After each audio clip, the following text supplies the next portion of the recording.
you're having tea with a giant Hello Kitty doll, then you're almost certainly in Japan.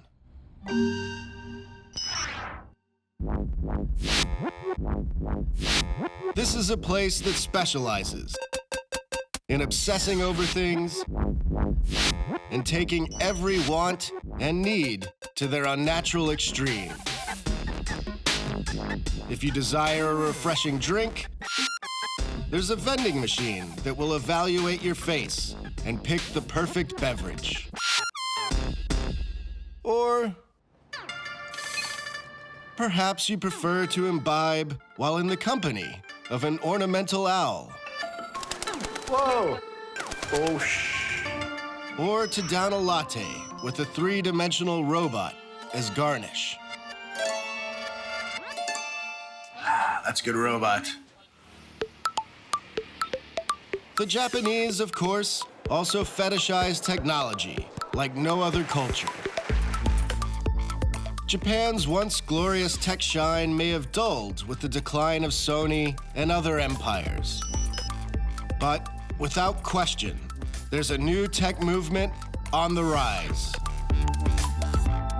I'm traveling from Tokyo to Kyoto to meet the Japanese inventors bringing this new culture to life.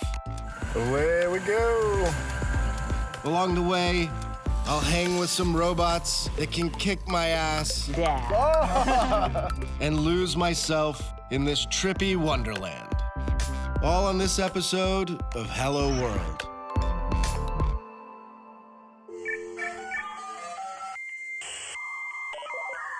Silicon Valley may be home to some of the biggest tech giants in the world, but it's being challenged like never before. Crazy tech geniuses have popped up all over the planet, making things that will blow your mind. My name is Ashlee Vance. I'm an author and journalist, and I'm on a quest to find the most innovative tech creations and meet the beautiful freaks behind them. Hello, world.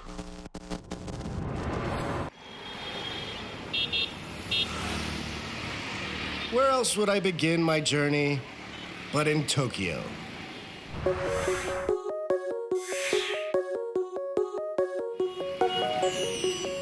Millions of people make their way around the city in an orderly fashion, doing their best not to bother anyone. The hustle of modern life dominates the city. But it's at night that Tokyo really comes to life. Welcome to the Robot Restaurant.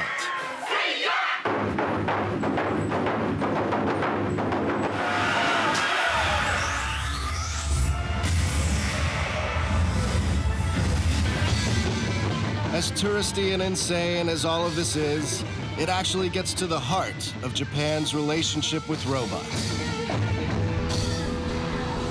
The machines here come with stories and personality. They're good, they're bad, and sometimes they eat people. But far away from the fire-breathing dinosaurs and werewolf guitarists, researchers at a Tokyo museum have set up a workshop where they're looking to prove that robots can be imbued with life.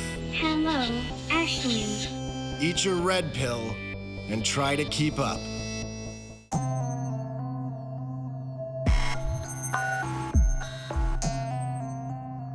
Professor Takashi Ikegami has helped create this thing, which looks like it comes straight from Ex Machina Central Casting.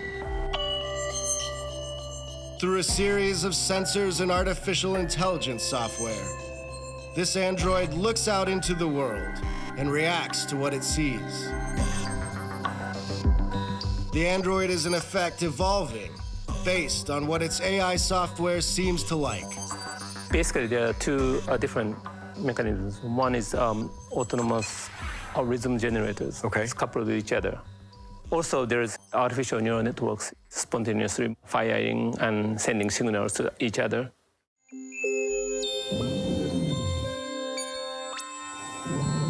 As someone approaches the android, the sensors detect the movement.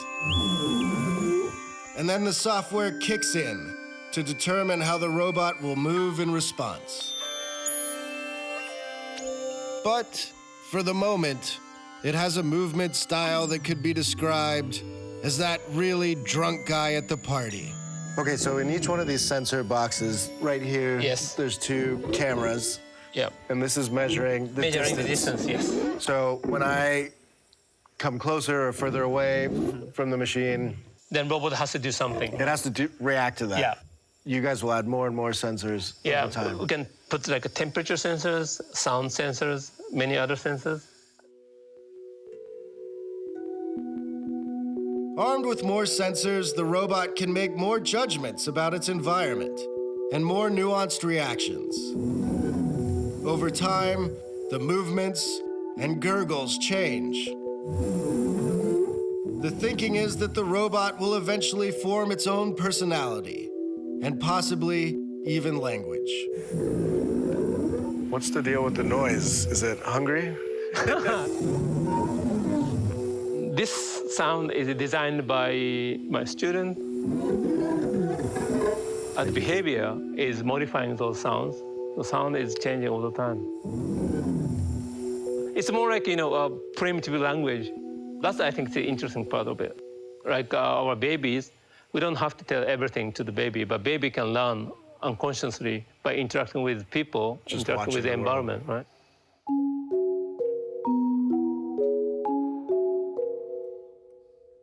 Once we have a bunch of lifelike systems around us, maybe our concept of what is life will be very much different. And then if we want to coexist with robots, then we maybe have to learn different languages, different way of thinking. So that doesn't freak you out? You think that's a utopia? I think it's much more ideal to me comparing with this, very violent world right now. Well, thank you for letting me see your Android. Thank you very much. Thank you. Oh, he said something. I think he said he likes you.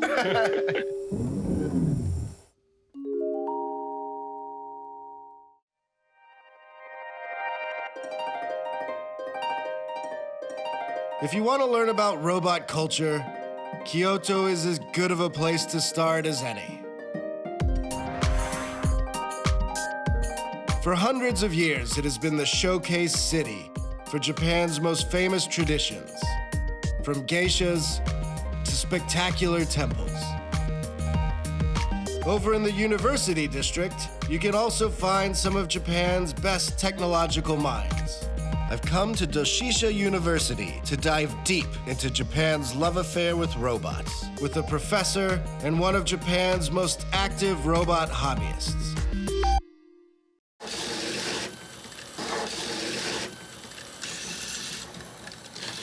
20年ぐらい前に日本で流行ったバーチャファイターっていうゲームがあって動きアクションができるっていうのが非常に特徴になっていて。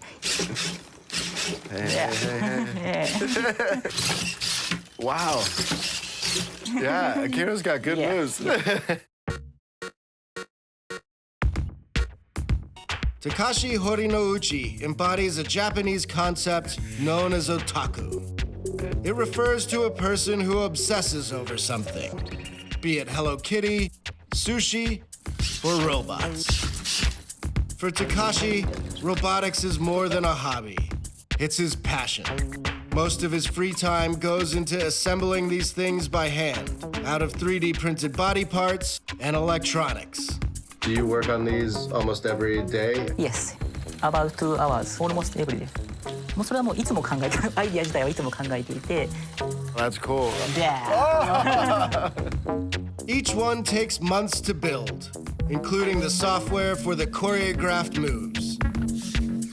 But it's not all for show. These robots must fight to earn their keep. Akira would hit other robots? Yeah? Like. Yeah. One of Takashi's robots recently took first place in a competition, making him king of the otaku.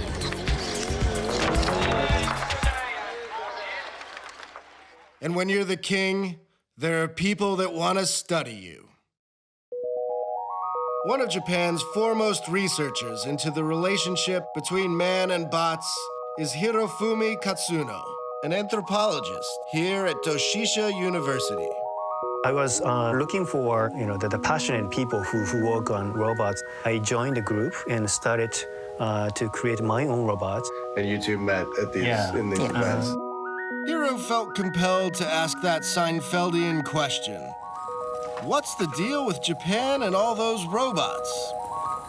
It's related to Japan's sort of national quest to establish its own identity and after the World War II.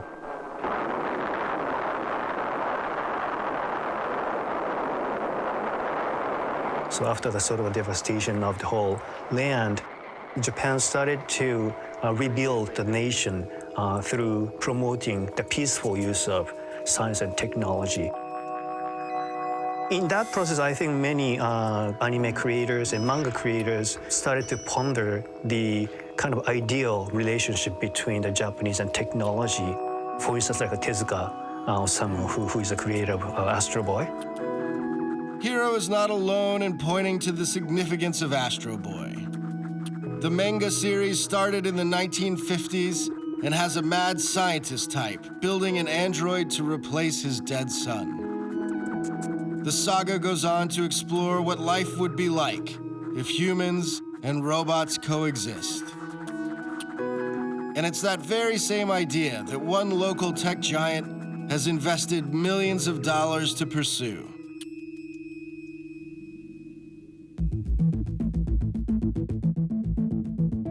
Hitachi produces a shocking amount of stuff, from brain scanners right on up to nuclear reactors.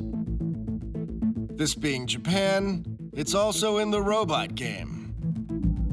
I've gone to one of the company's vaunted research labs to see its latest take on the robot that people desire most, an autonomous helper.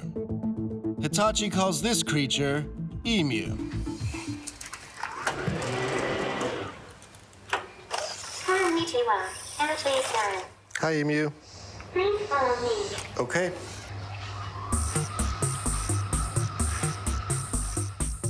Hello, everyone. I'm Emu. I'm very happy to meet you. Emu was developed as a sort of friendly robot concierge, equipped with AI for navigation and speech recognition. He might provide directions at an airport or do some low-level security work. Or he might be kicked over by a cynical reporter looking for a good time. That's pretty cool. That resemblance between Emu and my pal Hello Kitty is on purpose. Emu's designer, Asibaba, wanted the robot to have the same harmless, non-creepy feel. Is it meant to look like a child? Yes, because everyone like it. Everyone likes a child. Yeah, fair enough. There's an adorable quality to these robots, and they may be helpful one day. For the moment, though, rolling around looking cute is about the extent of what they can do, and they're super expensive to make. Do you have a price that you're aiming to get to? We will try to, cheaper than car. Be cheaper than a car? Car. Okay. Ashlee-san. What's that, Emu? You want to make up for your failings by showing me an autonomous vehicle? Okay. Thanks, Emu. Here's my ride. This sweet hog with the flip-top door is called Robotics. Away we go. It's sort of like a self-driving car, but is meant to travel down sidewalks instead of on the road. And this is the vehicle's inventor, Ryoki Hichinose. これを開発したコンセプトは、お年寄りが気軽に外に出かけられるようにする手伝うようにということを目的としております。お年寄りが外に出て疲れた時にいつでもこれを自分の場所に呼び出して家まで戻れると思ったら。Japan's aging population has forced the country to try and invent new ways to help seniors make their way around cities. The idea here is that someone can summon the car to their house and then go for a leisurely drive to the store. The open windows and slow speed of Robotics means that the driver can even have a chat with a friend, or perhaps an emu walking nearby. It's a beautiful utopian future Hitachi is imagining for us all, full of smart, compassionate robots attending to our every need. But suffice it to say, that future very much remains the future. The wall, the wall, the wall.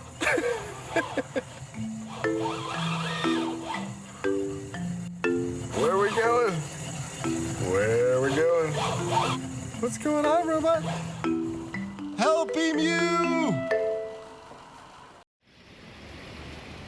Japan's creative thinking has stalled in recent years, as its tech giants and startups have struggled.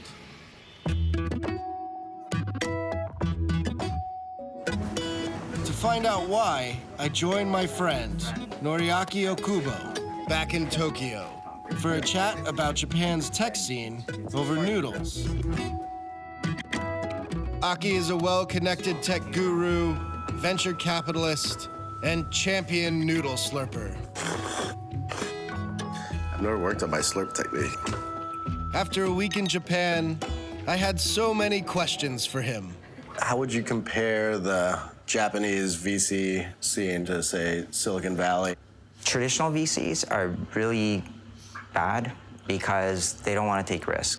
There's a lot of new VCs that are doing pretty well. New internet companies, and they can take risk, but not the traditional salaryman type VCs. Yeah. When Aki says salaryman, he's talking about that image we have of the conservative, hard-working Japanese businessman. This culture rewards conformity and safe business decisions. According to Aki, it's a key factor in the fall of Japan's tech dominance in favor of the disruptive mentality of Silicon Valley. The decisions that come up from that kind of process is always going to be, let's just do something that's okay and nothing cool. Yeah. Is there a big call to change that way of thinking? I mean, I think there is, but it's just still the minority. Yeah. While Aki's take on technology here holds true in the big picture, there are plenty of people and companies that see themselves as rebels trying to buck the system.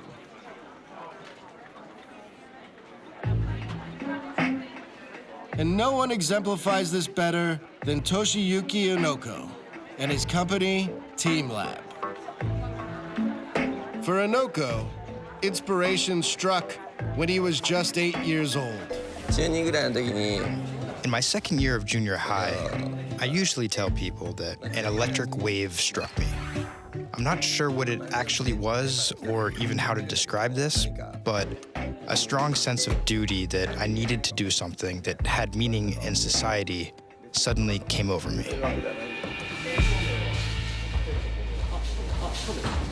If that red pill is still circulating through your system, then this will feel perfect. Let's see if we can go find a fish. It's one of TeamLab's world-famous techno-art experiences. They use this projection mapping technology to track the fish. And when they hit somebody's body, it's supposed to turn into a flower. All right, we're supposed to move on. Let's go down the hallway. How long does it take to do one of these projects? Forever. We take one idea and create, reconsider, then repeat the process. For example, the exhibit you saw, Crystal Universe, we've been working on for 5 years. The pool one, we've been working on for 2 to 3 years. TeamLab has around 400 employees, thinking up new ever weirder things and working in their makeshift laboratories. What's this one?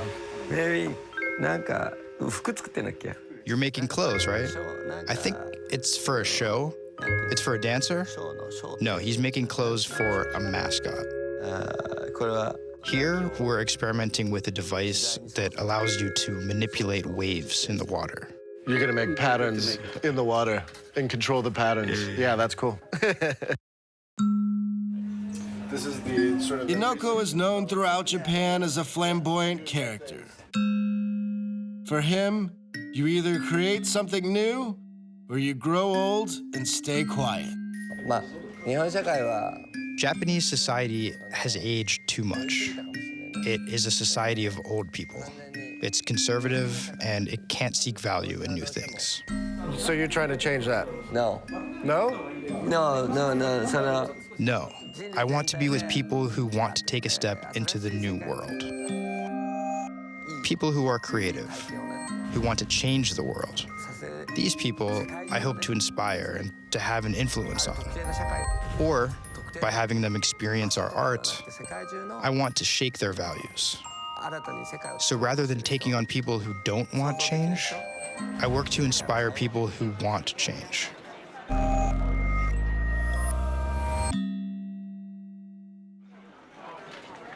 It's Inoko and the people wired like him that do seem to be Japan's best hope for a major technology resurgence. The well-funded robotics labs and corporate giants do amazing research, but they've struggled to keep pace with places like Silicon Valley and China when it comes to making products that actually reach consumers. Japan remains trapped between two worlds, the old and the new. It's a country that has turned the future into a religion, but that must still deal with an aging population and rigid customs. The way forward for Japan, its chance to really make a mark, will almost certainly come from its robots. Emu, for one, is already getting ready to be a guide and chauffeur at the 2020 Olympics. For now, I say goodnight to Japan. May all our dreams be filled with Hello Kitty.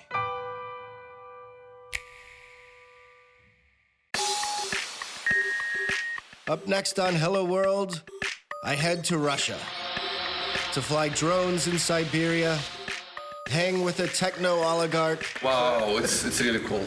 And get beaten with a birch branch. Oh.